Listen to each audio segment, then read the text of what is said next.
There's a strange kind of motivation that doesn't get talked about much. It is a strange sort of realization that there is something you just need is not there.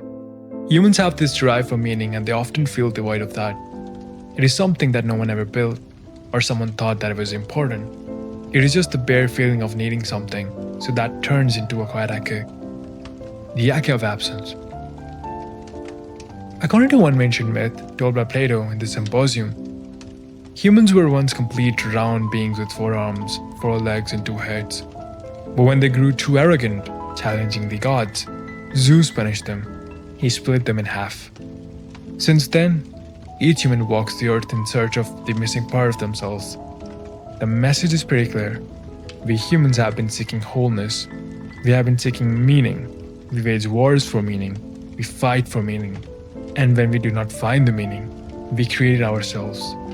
That is the foundation of creativity. The foundation of a human finding its true identity. A teenage girl who was bedridden for quite a while because of an injury, she found a way to express her pain through a different sort of paintings. Her main reason was because there was no language to express what she felt, so she invented one. She painted miscarriage, she painted loneliness, she painted herself broken and bleeding, because the world did not make space for that kind of truth. No one gave her the art she needed, so she had to make it. And in doing so, she gave it to others. That is where creation begins, not in brilliance or talent, but in absence. Yes, it might sound absurd to you that creation begins with the absence of something. Anything can have talent and brilliance, but you cannot create value if you do not realize what this world is missing. A missing story, a missing world, a missing version of yourself that no one ever built. So you build it, not because it's easy, but because you can't live without it. In psychology, Abraham Maslow described, through his hierarchy of needs, a pyramid that begins with physical survival and ends with something deeper, which is self-actualization.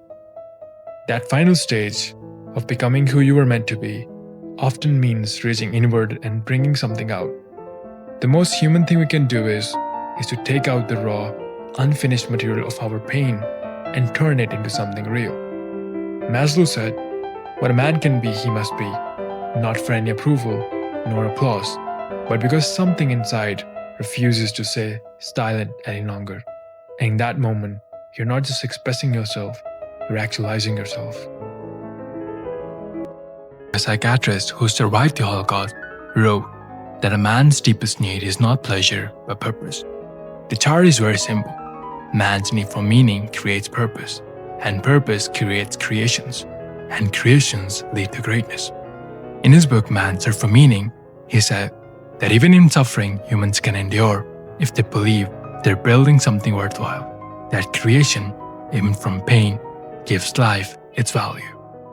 Carl Jung, who believed that the things we long for are often buried in the unconscious, that our need to create is really a need to make the invisible visible, to turn what's missing inside us into something we can see, hold, or share.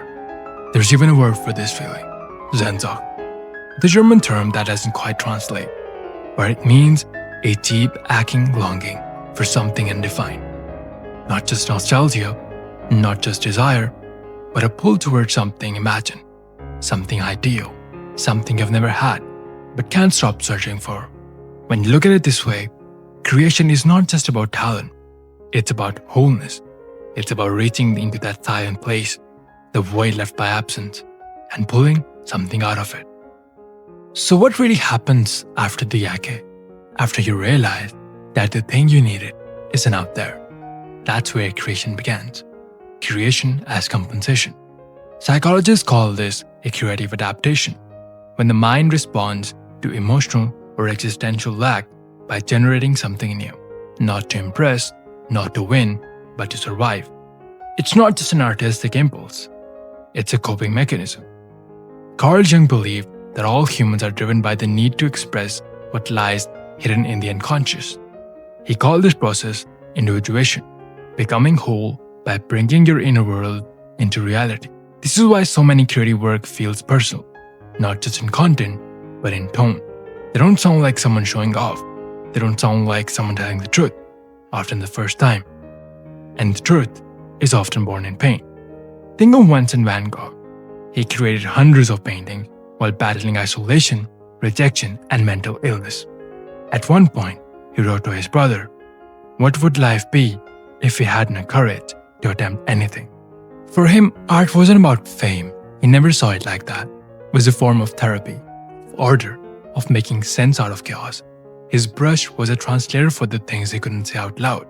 In Viktor Frankl's logotherapy, creation is one of the three primary ways humans find meaning, the other two being love and suffering.